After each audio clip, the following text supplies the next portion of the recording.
ಈ ಬಗ್ಗೆ ಹೆಚ್ಚಿನ ಡೀಟೇಲ್ಸ್ ಅನ್ನ ಕೊಡ್ತಾರೆ ನಮ್ಮ ಪ್ರತಿನಿಧಿ ಅನಿಲ್ ಇದ್ದಾರೆ ನೇರ ಸಂಪರ್ಕದಲ್ಲಿ. ಅನಿಲ್, 400 ಕೋಟಿ ದರೋಡೆ ಆದಂತ ಪ್ರಕರಣ, ಅದು ಕೂಡ ಕಳೆದ ವರ್ಷ ಅಕ್ಟೋಬರ್ನಲ್ಲಿ ಆದಂತ ಪ್ರಕರಣ ಬಹಳ ತಡವಾಗಿ ಬೆಳಕಿಗೆ ಬಂದಿದೆ. ಇದು ಹೇಗೆ ಹೊರಗಡೆ ಬಂತು ಅನ್ನೋದು ಕೂಡ ಈಗ ಗೊತ್ತಾಗಿದೆ. ಆದರೆ ಈ ಪ್ರಕರಣದ ತನಿಖೆ ಗುಜರಾತ್ನಿಂದ ಬಂದ ಹಣ ಗೋವಾ, ಕರ್ನಾಟಕ ಮೂಲಕ ಮಹಾರಾಷ್ಟ್ರಕ್ಕೆ ಈ ಹಣವನ್ನ ಸಾಗಿಸಲಾಗ್ತಾ ಇತ್ತು. ಈಗ ಪೊಲೀಸರು ತನಿಖೆ ಶುರು ಮಾಡಿದ್ದು ಏನ್ ಅಪ್ಡೇಟ್ ಸಿಗ್ತಾ ಇದೆ? ಎಲ್ಲಿಂದ ಬಂತು ಈ ಹಣ, ಎಲ್ಲಿಗೆ ಹೋಗ್ತಾ ಇತ್ತು?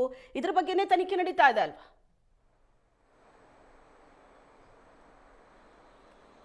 ಶ್ವೇತಾ, ನೀವು ಗಮನಿಸಿರ್ಬೋದು, ರಾಜ್ಯದಲ್ಲಿ ಸಾಕಷ್ಟು ರಾಬರಿಗಳಾಗ್ತಿದ್ದಾವೆ. ಆದರೆ ಇವನ್ನೆಲ್ಲ ಮೀರಿಸುವಂಥ ರಾಬರಿ ಒಂದೀಗ ಬೆಳಗಾವಿಯ ಗಡಿ ಭಾಗದಲ್ಲಿ ನಡೆದಿರುವಂಥದ್ದು. ಒಂದಲ್ಲ ಎರಡಲ್ಲ, ಸುಮಾರು 400 ಕೋಟಿ ಹಣವನ್ನು ಕಂಟೈನರ್ ಮೂಲಕ ಬೆಳಗಾವಿ ಮಾರ್ಗವಾಗಿ ಮಹಾರಾಷ್ಟ್ರಕ್ಕೆ ಗೋವಾದಿಂದ ಸಾಗಿಸಲಾಗ್ತಿತ್ತು ಅನ್ನುವಂಥದ್ದು ಈಗ ಪ್ರಕರಣ ತಡವಾಗಿ ಬಂದಿರುವಂಥದ್ದು. ಕಳೆದ ವರ್ಷ ಅಕ್ಟೋಬರ್ 16ರಂದು ಈ ಒಂದು ಘಟನೆ ನಡೆದಿರುವಂಥದ್ದು.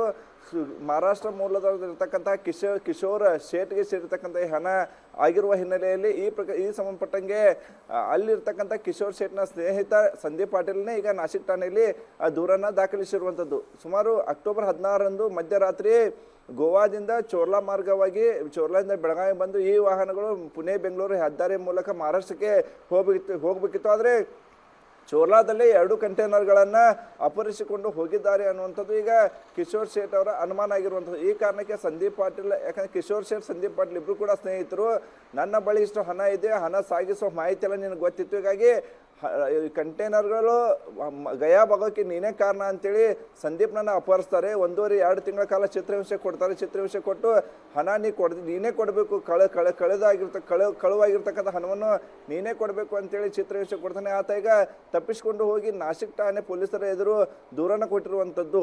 ನನ್ನನ್ನು ಅಪಹರಿಸಿ ಚಿತ್ರಹಿಂಸೆ ಕೊಟ್ಟಿದ್ದಾರೆ ಅಂತ ದೂರ ಕೊಟ್ಟಿದ್ರು. ನಿನ್ನ ಅಪಹರಿಸಕ್ಕೆ ಕಾರಣ ಏನು ಅಂತ ಪೊಲೀಸರು ಕೇಳಿದಾಗ ಅವರು ನನಗೆ ಹೇಳಿದ್ದು, ನೀನು 400 ಕೋಟಿ ರೂಪಾಯಿ ಕಂಟೈನರ್ ಮೂಲಕ ಸಾಗಿಸಲಾಗ್ತಿತ್ತು, ಆ ಹಣವನ್ನು ನೀನೇ ಗಯಾಬ್ ಮಾಡಿದೆ ಅಂತ ನನ್ನ ಮೇಲೆ ಅನುಮಾನ ವ್ಯಕ್ತಪಡಿಸಿದ್ದಾರೆ. ಹೀಗಾಗಿ ಈ ಪ್ರಕರಣಕ್ಕೆ ಸಂಬಂಧಪಟ್ಟಂತೆ ನೀವು ತನಿಖೆ ಮಾಡಿ ಅದ್ರ ಜೊತೆಗೆ ನನಗೆ ಚಿತ್ರಹಿಂಸೆ ಕೊಟ್ಟವ್ರ ವಿರುದ್ಧ ಕಠಿಣ ಕ್ರಮ ಕೈಗೊಳ್ಳಿ ಅಂತೇಳಿ ಆತ ದೂರ ಕೊಡ್ತಾರೆ. ದೂರ ಕೊಟ್ಟ ಹಿನ್ನೆಲೆಯಲ್ಲಿ ಸಾಕಷ್ಟು ಮಹಾರಾಷ್ಟ್ರದಲ್ಲೂ ಕೂಡ ಸಾಕಷ್ಟು ಸಂಚಲನವನ್ನು ಕೂಡ ಈ ಪ್ರಕರಣ ಮೂಡಿಸಿರುವಂಥ, ಯಾಕಂದರೆ ಇತ್ತೀಚೆಗೆ ಸ್ಥಳೀಯ ಸಂಸ್ಥೆ ಚುನಾವಣೆ ಕೂಡ ಮಹಾರಾಷ್ಟ್ರದಲ್ಲಿ ನಡೀತು.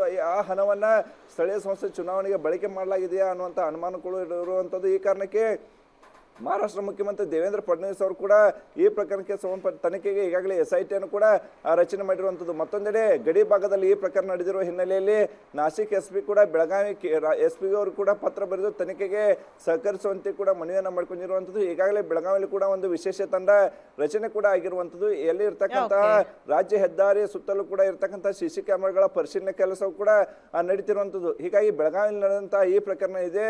ಕೇವಲ ಬೆಳಗಾವಿಯಲ್ಲಿ ಅಷ್ಟೇ ಅಲ್ಲ, ಕರ್ನಾಟಕ, ಮಹಾರಾಷ್ಟ್ರ, ಗೋವಾ 3 ರಾಜ್ಯಗಳು ಕೂಡ ಸಂಚಲನ ಮೂಡಿಸಿರುವಂಥದ್ದು. ಈ ಹಣ ರಿಯಲ್ ಎಸ್ಟೇಟ್ ಬಗ್ಗೆ ಬಳಕೆ ಮಾಡಲಾಗುತ್ತಾ ಅಥವಾ ಸ್ಥಳೀಯ ಸಂಸ್ಥೆ ಚುನಾವಣೆಗೆ ಬಳಕೆ ಮಾಡಿತ್ತಾ ಅಥವಾ ಹವಾಲ ಹಣನ ಅನ್ನೋದು ಈಗ ಪ್ರಕರಣದ ತನಿಖೆಯಿಂದಷ್ಟೇ ಬೆಳಕಿಗೆ ಬರಬೇಕಿರುವಂಥದ್ದು. Shweta, yes, thank you Anil.